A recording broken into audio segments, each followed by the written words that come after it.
اعوذ باللہ من الشیطان الرجیم، بسم اللہ الرحمن الرحیم۔ ڈاکٹر صابر حسین خان۔ آج پھر ٹھنڈی ہوا کا جھونکا چلا ہے، اور اس کے ساتھ ساتھ موسم میں جو پچھلے 3-4 دن سے نسبتاً گرمی تھی وہ دوبارہ سردی کی طرف گامزن ہے، اور فورکاسٹ یہ کی جا رہی ہے کہ شاید اگلے کچھ دن موسم سرد رہے۔ موسم سرد ہو یا گرم، ہمیں اپنے دن گزارنے ہوتے ہیں، اور ان دنوں کو ہم نے اپنے معمولات کے تحت ایڈجسٹ یا ٹیون ان کرنا پڑتا ہے۔ گرمی ہو، سردی ہو، خزاں کا موسم ہو، بارش ہو، ہم سب دیکھتے ہیں کہ ہمیں اپنے اپنے کام کرنے پڑتے ہوتے ہیں، اور کرنے بھی چاہیے۔ گڑبڑ وہاں ہوتی ہے کہ جب حالات اتنے دگرگوں ہو جائیں جس کی وجہ سے ہم اپنے معمولات کو نپٹانے میں مشکلات محسوس کرنے لگیں، تو وہاں پھر مسائل بڑھنے لگتے۔ اس کی بہت ایک قریبی مثال ہم سب کے سامنے ہے، آپ سب کی نالج میں ہے۔ ہمارے برادر ملک ترکی، شام، اردن، یہ سب ابھی چند دن پہلے شدید نوعیت کے زلزلے کا شکار ہوئے، اور اس کے نتیجے میں جو تباہی ان تمام ملکوں میں ہوئی، جو شہادتیں ان تمام ملکوں میں ہوئیں، جو بربادی ان تمام ملکوں میں ہوئی، وہ سب ہمارے سامنے ہیں۔ اور یہ تو ابھی سلسلہ چل رہا ہے ملبے کو اٹھانے کا، اور ایگزیکٹ فگرز تو بہت بعد میں سامنے آئیں گی۔ سال گزشتہ پاکستان سیلاب کی تباہ کاریوں کا شکار رہا، بے پناہ، بے تحاشا جو تباہی مچی اور جو جتنے نقصانات ہوئے وہ بھی ابھی آپ لوگوں کی ریسنٹ میموری میں موجود ہوں گے۔ تھوڑا سا ماضی میں چلے جائیے، 2005 اکتوبر، پاکستان میں آنے والا شدید نوعیت کا زلزلہ، جس میں ہزاروں لوگ اپنی زندگی سے گئے، اور کروڑوں اربوں روپے کی مالیت کا نقصان پاکستان کو اٹھانا پڑا۔ پہلے میری تھیوری ہوتی تھی صرف یہ، اور اب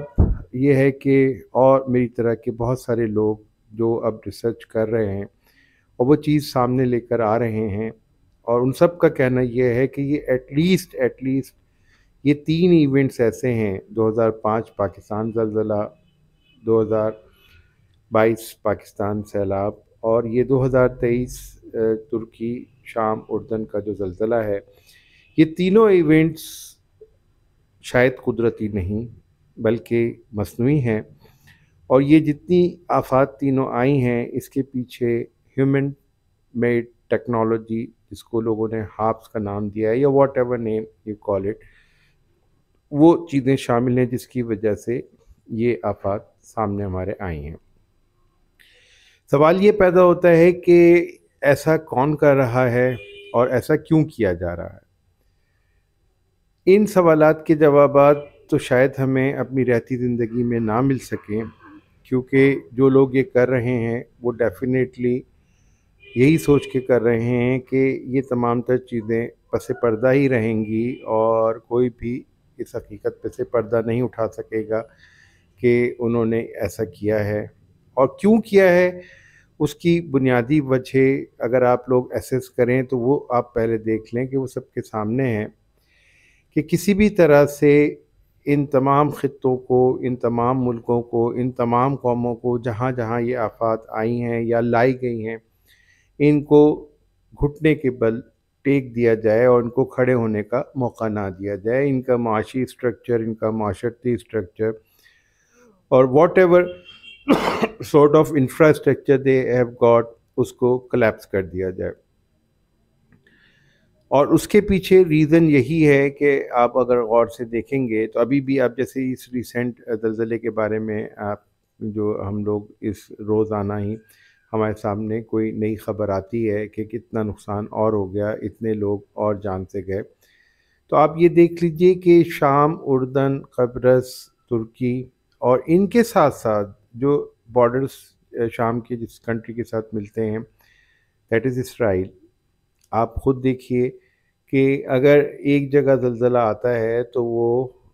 اس پلیٹ کے اندر موجود اس پلیٹ پہ پائے جانے والے دیگر تمام خطوں کو بھی افیکٹ کرتا ہے یا اس کا امپیکٹ وہاں پہ بھی پڑتا ہے, زیادہ نہیں تو کم. لیکن آپ یہ دیکھ رہے ہوں گے کہ اس میں اسرائیل کے اوپر اس حالیہ زلزلے کا کسی قسم کا کوئی بھی امپیکٹ چاہے خاص چاہے عام نہیں پڑ پایا. اینی وے,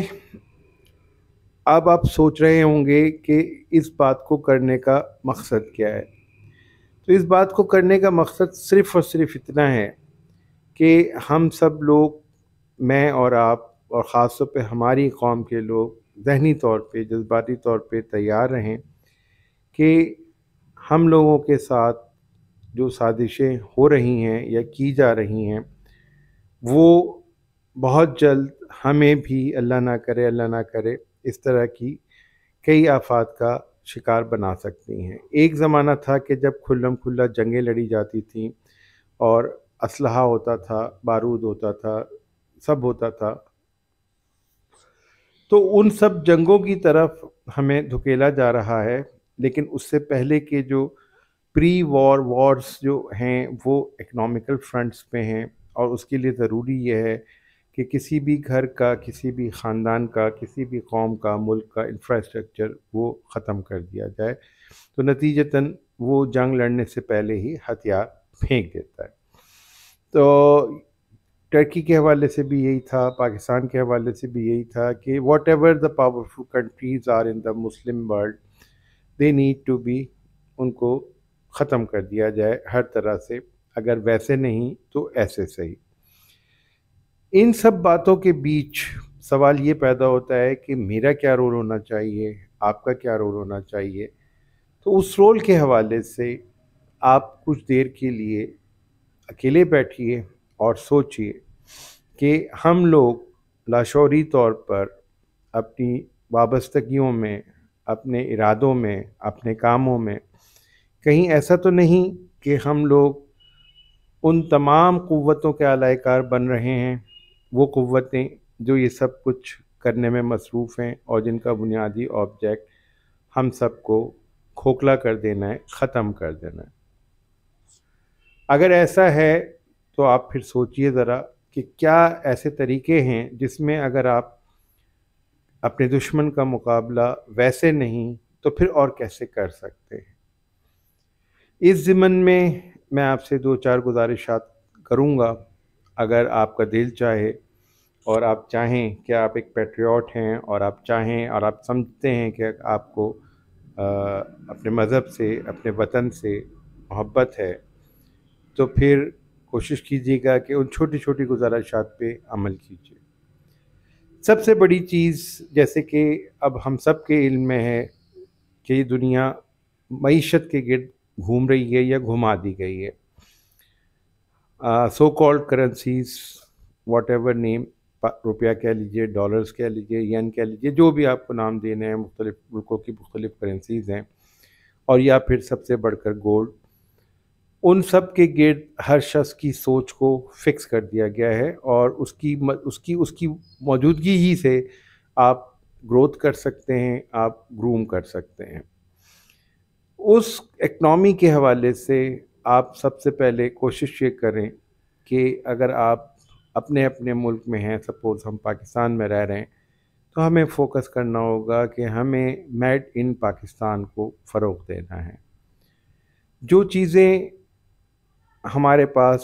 امپورٹ ہو رہی ہیں, کوشش یہ کرنی ہے کہ ان کی پرچیزنگ ہم نے کم سے کم کرنی ہے, بلکہ رادر ختم کر دینی ہے. جو لگژریز ہم اب تک اویل کرتے آ رہے ہیں اپنی لائف اسٹائل کے اندر, اس کی کوشش کرنی ہے کہ وہ منیمم سائٹ پہ کر کے ہم نے صرف جو نیڈس ہیں ہماری ان کو فلفل کرنا ہے, یا ان کے حوالے سے ہم نے سوچنا ہے. اور سب سے بڑھ کر کوشش یہ کرنی ہے کہ ہر شخص کوشش یہ کرے کہ اپنے ساتھ کم از کم 1 یا 2 لوگوں کے روزگار کو وابستہ کر لے. اس میں اللہ نے آپ کے کام اور کاروبار میں بھی برکت دینی ہے, اور اللہ نے آپ کی توسط سے, آپ کے وسیلے سے